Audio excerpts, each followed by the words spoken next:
आप प्रवक्ता प्रियंका कक्कड़ ने कहा, बीजेपी सिर्फ 29 सीटों की घोषणा कर पाई है, जबकि चुनाव नजदीक है। नई दिल्ली सीट पर अरविंद केजरीवाल के खिलाफ 2 राजवंशों के उम्मीदवार खड़े हैं। इस बार एक आम आदमी पार्टी राजवंशों के खिलाफ खड़ा है। ये चुनाव के इतनी करीब आकर भी बीजेपी सिर्फ 29 सीटें ही डिक्लेयर कर पाई। बीजेपी के प्रदेश अध्यक्ष ने खुद ही चुनाव लड़ने से मना कर दिया, क्योंकि वो ग्राउंड की स्थिति भली भांति जानते हैं। उनको पता है कि जनता ने मन बना लिया है कि इस बार फिर से केजरीवाल जी को लाएंगे। जहां तक केजरीवाल जी के मुकाबले की बात है, तो उनके आगे आपने मुझे 2 डायनास्ट्स के नाम बताए।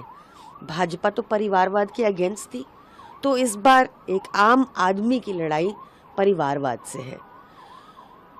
अरविंद केजरीवाल जी वो व्यक्ति हैं जिन्होंने IRS की नौकरी को छोड़कर दिल्ली की झुग्गियों में रहकर वहाँ की प्रॉब्लम्स को समझा और सल्यूशन प्रोवाइड किया। उन्होंने आगे देश के आगे एक दिल्ली मॉडल प्रेजेंट किया।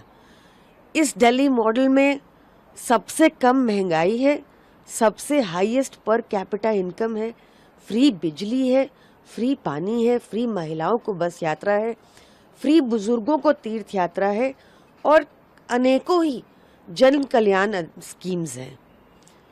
इनके मुकाबले 2 डायनास्ट लड़ रहे हैं।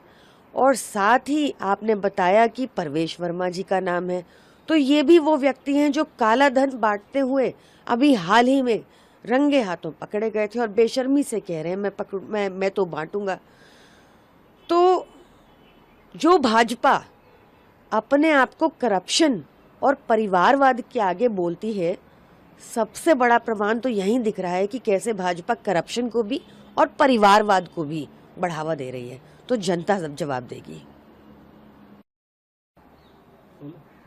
बीजेपी के द्वारा पोस्टर रिलीज किया गया, किस तरीके से? देखिए, भाजपा के पास दिल्ली के लिए कोई चेहरा नहीं है, कोई CM फेस नहीं है, दिल्ली के लिए कोई प्लान नहीं है, कोई विजन नहीं है। इनको पता ही नहीं है कि दिल्ली के लिए क्या करना है। दिल्ली की जनता ने एकमात्र रिस्पॉन्सिबिलिटी दी थी भाजपा को, लॉ एंड ऑर्डर की, और उसमें भी ये बुरी तरह से फेल रहे हैं। जय पांडे का बयान आया है, उन्होंने कहा है बीजेपी ने पहली सूची जारी की है, आप नेतृत्व इसको लेकर घबराहट में है, उनका नैरेटिव टूट गया है क्योंकि हम एक लोकतांत्रिक पार्टी है। देखिए, उनके खुद के प्रदेश अध्यक्ष ने चुनाव लड़ने से भी मना कर दिया है। उनको पता है कि दिल्ली में ग्राउंड स्थिति क्या है।